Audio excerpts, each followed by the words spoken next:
جی بسم اللہ الرحمن الرحیم. جی میں اس ٹائم ایک بک شاپ پہ کھڑا ہوں.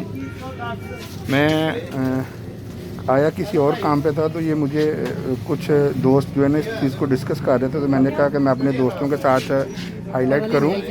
میری ایک بہن بھی ادھر آئی ہوئی ہیں, وہ بھی اپنا کوئی دینی اکیڈمی چلاتی ہیں. انہوں نے مجھے بتایا کہ یہ یہاں پہ اس گورنمنٹ نے یہ کلمہ ہی جو ہے نا وہ ہمارا تبدیل کر دیا, کلمہ شہادت جو ہے. تو میں اس ٹائم ایک بک شاپ پہ کھڑا ہوں, ٹھیک ہے, اور میں اپنے تمام دوستوں کو, اپنے جاننے والوں کو اور جو ہمارے مسلمان بھائی ہیں ان کو بتانا چاہتا ہوں کہ یہ کیا تبدیلی کی ہے. جی بہنا آپ بتائیں کہ یہ کیا تبدیلی کی ہے ان لوگوں نے. جی بھائی انہوں نے نا وحدہ لا شریک ختم کر دیا, جو اللہ کی وحدانیت کا ایک ثبوت ہے پکا. جی جی تو وہ انہوں نے ختم کر دیا نا. ابھی میں بھی پارا لینے آئی تھی, تیسرا پارا لینے کے لیے. جی جی تو آگے یہ دیکھا تو یہ مجھے تو بہت جی یہ دیکھیں, یہ کلمہ شہادت ہے. اس میں لکھا ہوا اشہد ان لا الہ الا اللہ وحدہ لا شریک لہ واشہد ان محمدا عبدہ ورسولہ لکھا جانا چاہیے تھا. اور اس میں انہوں نے وحدہ لا شریک چھوڑ دیا جو ہے نا.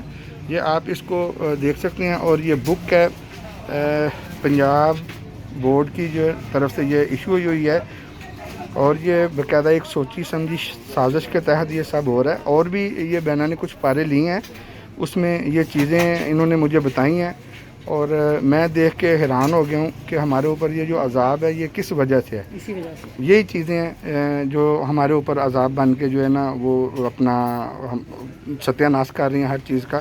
اللہ کی ذات سے دعا ہے کہ اللہ کی ذات ہم سب کو ہدایت دے اور اس چیز کو جتنا ہو سکے شیئر کر جو ہے نا. جی جی جنریشن جو ہے نا ہماری, تو وہ تو کچھ نہیں کر سکے گی نا پھر. جی جی اس وجہ سے یہ سارا معاملہ تو انہوں نے ختم کر دیا. اگر اللہ کے وحدانیت کا جو ذکر انہوں نے ختم کر دیا تو بچوں کو کیا پتہ چلے گا اللہ واحد ایک ہے. جی جی بالکل ایسے ظاہر بات ہے, کافر تو اللہ اس کا تو شریک کوئی نہیں ہے. اللہ کا شریک تو کوئی نہیں, اللہ وحدہ لا شریک ہے. اللہ تعالیٰ نے فرمایا کہ شرک ایک ایسی سیاسی چیز ہے جی کہ رائے برابر بھی جو ہے مجھ کو نہیں پسند ہے. ہو ہی نہیں سکتی نا, ایک رائے برابر بھی ہو ہی نہیں سکتا جو نا. اللہ کا شریک تو ہے ہی کوئی نہیں ہے. جس نے اللہ کا شریک کسی کو ٹھہرایا میرے خیال میں وہ دائرہ اسلام سے خارج ہے, اور وہ میرے خیال میں منکر ہو جاتا ہے وہ دین اسلام سے جو ہے نا. چلیے اللہ تعالیٰ آپ کو جزا دے کہ آپ نے یہ معاملہ. جی بہت مہربانی, شکریہ. تمام دوستوں سے گزارش ہے کہ اس کو جتنا ہو سکے شیئر کریں.